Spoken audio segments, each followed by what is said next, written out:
everybody. My name is Brent, and we're so excited at FINZO that you've decided to join our team.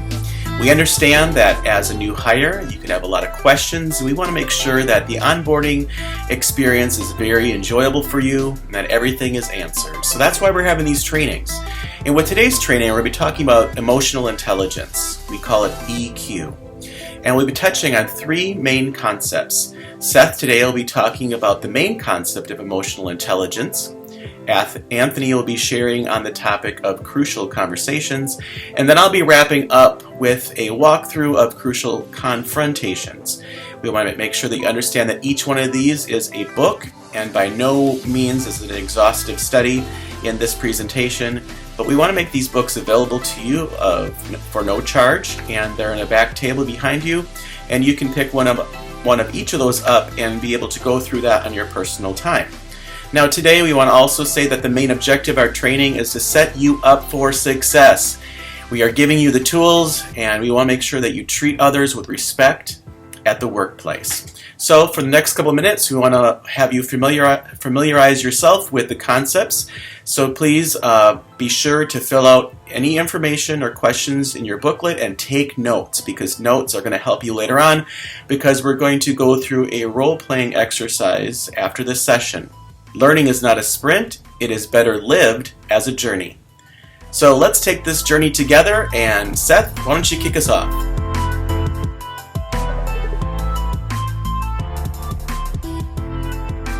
Welcome to FinZo. My name is Seth. I'm part of the onboarding team here with FinZo Communication and Coaching. Well, I'm personally glad you're here. We're going to have some conversations, me and the other onboarding members, about the culture here at FinZo. So let's talk about emotional intelligence. Now, some of you are sitting here going, what's emotional intelligence? Let me bring you up to speed real quick. Emotional intelligence tells us there's three parts of a person: the IQ, your intelligence, your intelligent quotient, your personality, and your EQ, your emotional intelligence or your emotional quotient. That being said, two of those, research has time and time again said, don't really go anywhere. You can work your absolute brain off, and your IQ may just get a little bit more. You can work on parts of your personality, but when it comes to brass tacks, we got a personality. We've had it since we were little. We're going to have it when we're old. It's just there for us. But emotional intelligence, they have time and time again shown that we can grow that aspect of our person. And here at FinZo, we want you to enhance your emotional intelligence every day. That's interacting with everyone from the time we get here, the time we leave, all the customers, all the potentials, everyone we need to treat with the highest level of emotional intelligence that we can muster. And every time we do that, we will increase it a little bit more. Now, EQ is about knowing yourself. There's an aspect of reading other people. We'll get into that in a minute. But knowing yourself is half the battle. Aristotle says, knowing yourself is the beginning of all wisdom. There's other books that say things similar to that. But he is also known as there is mark of an educated mind to be able to entertain a thought without accepting it. And that is huge in EQ. That is huge in EQ. And EQ has four parts. Two are you, one's the other person, and one is the interaction between you and that other person or people. The first step is to be self-aware. Know your emotions. Sometimes that's tricky, depending on the day, because the thought creates the emotion. Be mindful of those, aware of your feelings. Work towards clearing and controlling the thoughts. They're going to come across every single, just clear them out. Stay where we're at. Stay with that coaching session. Stay with that communication setting. Stay with that sales. Stay with that support. We all have many emotions and feelings in a day. Learn to be aware of yours. I was in a sales pitch meeting, for lack of a better term, with Bob, one of my favorite sales guys. They're all my favorite. And I was there to kind of wrap things up and kind of share a little bit on this training. Also, the customer was really excited about this training. And Bob was just crushing it. And they were sitting on the edge of their chairs and they're asking these questions that clearly, if you were listening, They were excited about our product. They were hooked. But thought creeps into your mind, crept into my mind. Man, Bob's killing it, man. I'm not going to say anything. Why am I here? Why am I here? Why did I fly out to this? Why am I here? But I had to be aware of it and push it away, because if I didn't, I wouldn't have been able to manage it. And that's number 2, is self-management. I have to manage my emotions. You have to manage your emotions, regulating them, knowing when it's okay to show them.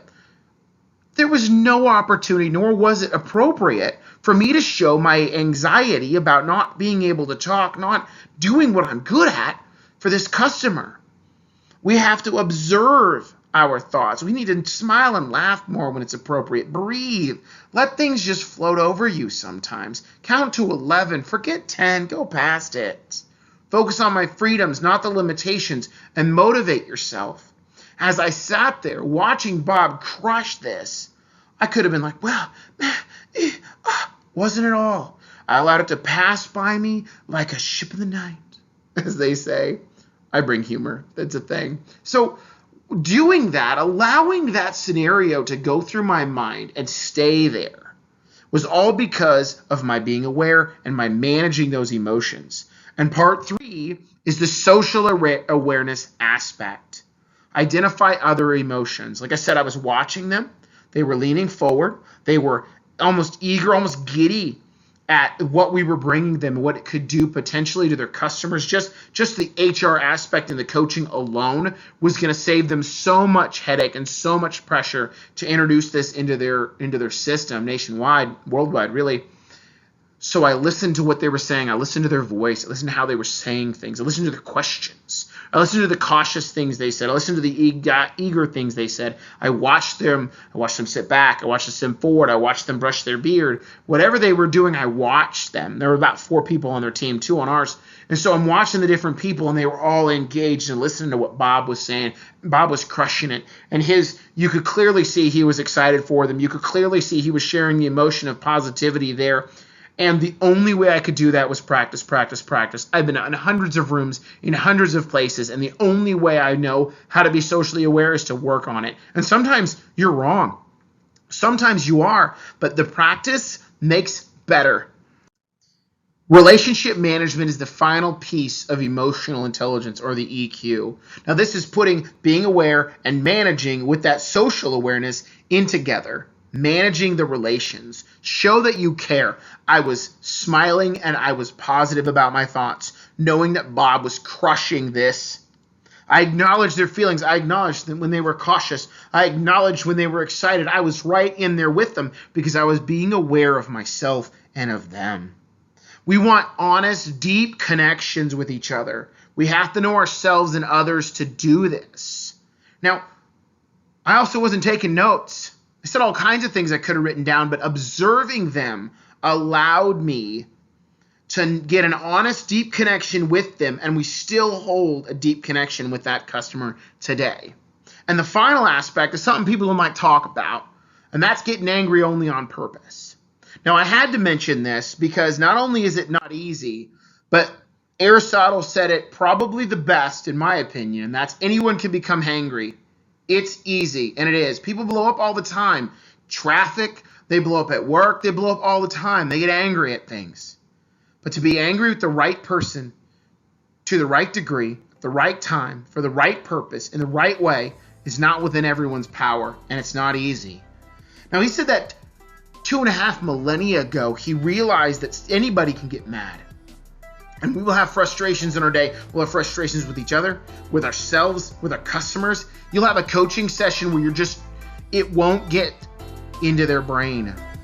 We have to understand that getting angry about it is probably not going to fix the problem. That's not being aware of yourself. That's not managing yourself. That's not being aware of them. That's definitely not managing the relationship. We're in a coaching business, folks. This is huge. This is huge. I'd like to thank you for your time, and I'd like to welcome you to FINZO. We'll see y'all next time.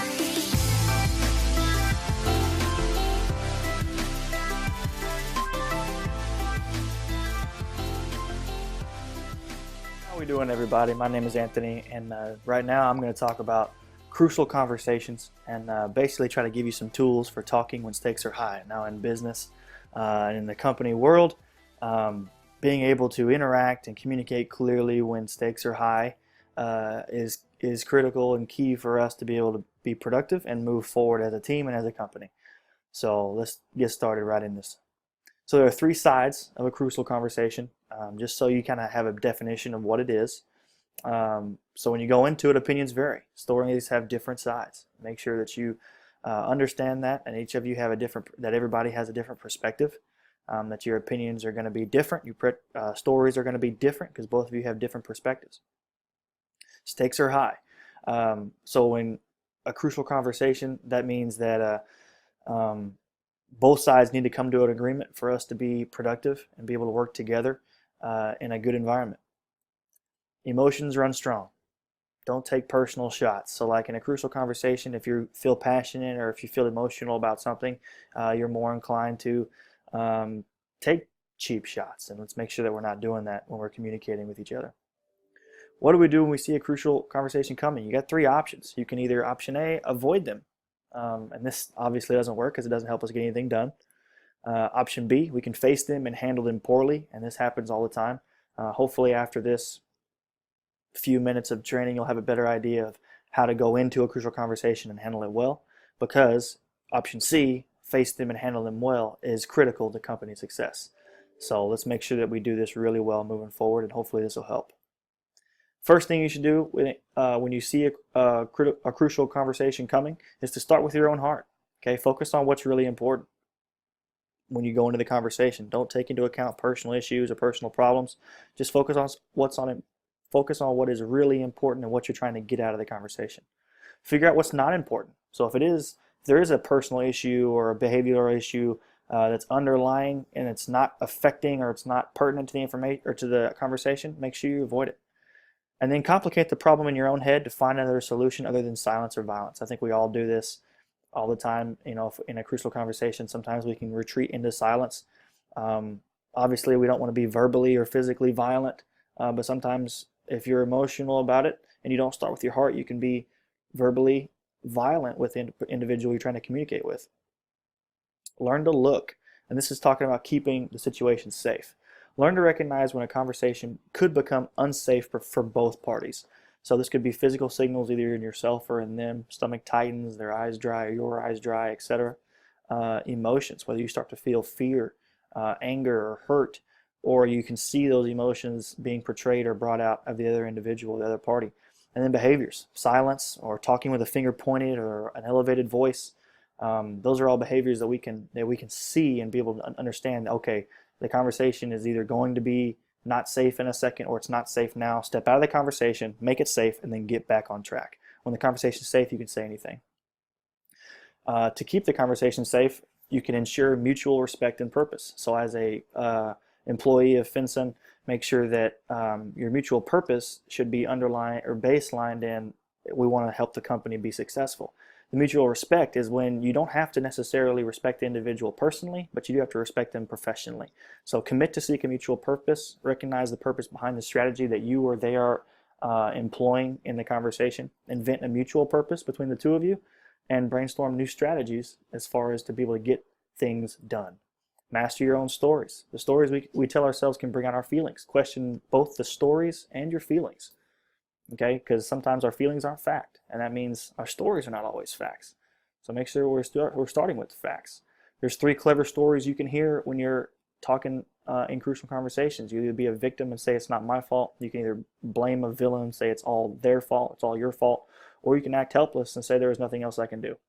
Let's make sure we don't do any of those. What's after that? State your path. Share your facts. Facts can't be disputed, so make sure that you're starting with the things that can't be argued. And then tell your story. Give your perspective politely. Be nice. And then ask for their paths, and we'll talk about that in a second. Talk tentatively, basically just being polite and nice throughout the whole deal. And then encourage testing at the end with the questions. Ask questions. Let's figure out how to make this better. Like I said, explore others' paths. You have to be an active listener. And here's some ways you can help improve your listening skills. Ask questions to get the information out. Mirror it, so whenever they say it, maybe mirror it and see if they'll go on. Paraphrase what they're trying to say. So like if you're trying to write a paper, you would paraphrase something to try to put it in your own words so you can understand it better, and then prime it if you feel like they're not engaging. So ask them, say, are you doing this because of this? And see if you get a response. And then lastly, act.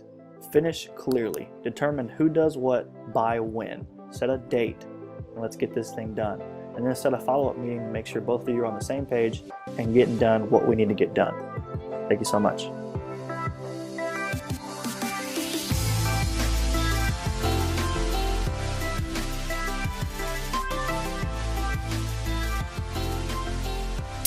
All right, this has been some great stuff we've been hearing from the guys, and we want to encourage you to really take notes in all of this, because it's going to help you in the future, especially with face-to-face crucial confrontations, which we can sympathize with you that none of us like to have that hard talk with people, but you know what? That's just part of who we are as leaders and as employees, and we have to work together. And from the Crucial Confrontations book, it said most organizations are losing between 20 to 80%. Wow, think of that. Of their potential performance because of leaders and employees' inability to step up and to master crucial confrontations. It's so important that we do these discussions, because they have to happen. Otherwise, we start playing games, and that's not good, and we don't want to do that here at FINZO. We want to be productive in everything we do. So in my portion of this, we have 3 different sections. Part 1, it talks about work on me first. That's a hard one to do, isn't it? And part 2 is confront with safety, and part 3 is move to action, which we'll talk about later on in the Crucial Confrontations model. Now, part 1 says work on me first. Now, that is such a hard one, but you know what? It starts with home, and it starts with us in any confrontation, because in there we're trying to talk and work things out. And crucial confrontations, we can live and die by the words that we say, and we have to be very careful about what we say to people. And in part 1, it talks about us choosing the what and the if. Now, the first thing is the what, and that's talking about the content of the situation. And then the second part is to talk about the pattern that is happening. And the next part is to talk about the relationships that's involved in all of this. And then like to use the acronym of CPR. Content, pattern, and relationship. So when we talk about what's bothering us, that's, the content. And then if we're seeing a pattern in this situation, we know that we have something going on further, which then after we say it once and we see a pattern happening over and over again, that can hurt our relationship. I want you to also look at the ifs in this as how we're going to handle this, because we could go from silence to violence real quick if we don't have a personality quirk where our abilities are not to be, our anger management isn't great. But I want you to think about it this way, that, with if, we have our fists up like that. And in the if, we can be silent and we can protect ourselves, but also we can be violent and use our fists. And either one we don't want to do. We don't want to be protecting ourselves and pulling back, and we also don't want to be using our fists to go forward and to have a physical confrontation. So remember that we have to talk about the content, look at the patterns, and let's talk about a relationship through the CPR of the what and the ifs. Now the next part is mastering my stories. Now all of us have clever stories that happen between the 2 ears, and sometimes they have validity in our understanding of what could be happening, but most of the time our clever stories have no validity and we have made something bigger than what it is. So they want us to master our stories, which happens in our head first before we even start talking or even formulating other opinions. Let's look at the situation and kind of calm ourselves down first. So moving on to part 2 in our crucial confrontations, we have to confront with safety. And safety is so important because we don't go in with our guns blazing. We want to make sure that we have an understanding that people are people and they have downfalls just like we do. But before having a crucial confrontation, we want to make sure that the environment is safe so we can talk. And the way to start that is by looking at the gaps in the situation, because a gap is the difference between what we expect and what is actually happening. So if our expectation is at a certain level and the other person that we're talking with or conversing with our CPR, is falling down the job, we have to see, okay, before I go into this, what is the gap that's making the problem? And there's a great quote here from Ambrose Bierce, Bierce, and it says, speaking when you are angry. Speak when you are angry, and you'll make the best speech you will ever regret. And that's true. So don't go into a situation where you're speaking when you're angry, because, we all get stupid and we don't want to do that. So start with safety, very important, and then make sure we guard what we're saying and make sure it's a good tone. And then make sure that we're maintaining mutual respect, because when we maintain mutual respect, we're building a common ground before you even mention a problem. And also you have to ask for permission before you start going down certain paths, and also speak in private. That's a huge one. We want to make sure that when we're talking with people that we don't have our crucial confrontations out in public. So make sure, again, to build a common ground, ask for permission, and then speak in private.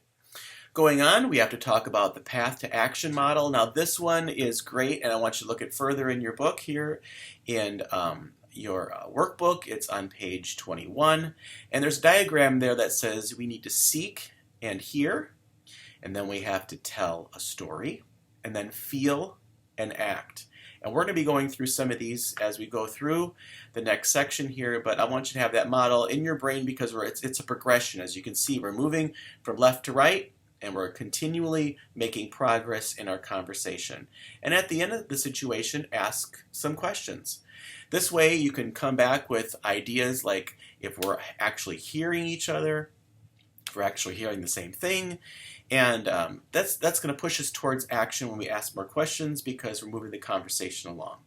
Okay, next let's look at effective ways to motivate. Number one would be natural consequences. When we talk about natural consequences, it applies the natural consequences for a person's behavior in order to motivate them. When they realize that there's consequences, they will hopefully change their actions. Some people don't, but that's the main idea here. Number two, connect short-term benefits with long-term pain to help them to see that their current actions may seem best to them, but in the long haul, it's going to be damaging to them. And number three is place the focus on the long-term benefits to help the person to motivate them, because they can see that the short-term, might not be working out. We have to focus on the long term, and relationships are very important, and we will make sure that we keep these relationships healthy in everything we do. And number four, introduce the hidden victims here. I tell my children what you do, what you don't do affects other people, and the actions of these victims aren't just you and me, it's all those that we work with as well. So in that vein, we want to make sure that we stay focused and flexible in everything we do. Be focused, and to make notes here that we want to make sure that we stay to task. We don't go down rabbit trails or introduce other items in the situation. The book also talks about this as being bundling, and we don't want to bundle our information up. We want to make sure that these topics are staying to task and we're focused in them. And the other part to staying focused is also being flexible.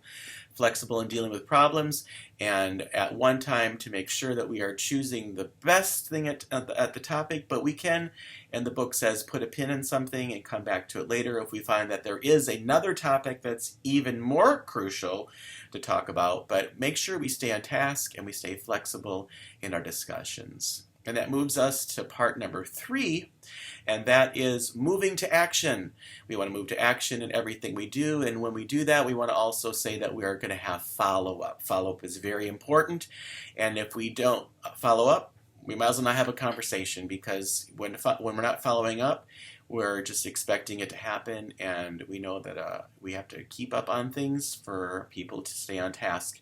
And they want us to remember the acronym WWWF, and that stands for who does what, by when, and to also follow up. Now the author states, and the final statement here I want to say is, if only one message emerges from this book, it should be the following. You can step up to a crucial confrontation and hold it well. You already do that on your best days, and when you can take it no longer, you try to do it on your worst days. Now, we hope you enjoyed this. We want to make sure that you also know that in the back of the book we have from the Crucial Confrontations book on page 253. There's Appendix A. We want you to take that self-assessment because that self-assessment is going to help you to see where you need to grow. And when we all grow together, it's an awesome thing. So again, we hope you enjoy this training. We want you to go through this information. Remember, the books are in the back to pick up, and we're going to go to our next session in a little bit. So take a break and stretch. Enjoy yourself. And again, we're so thankful that you're part of the FINZO team. And hang in there. Greater days are ahead.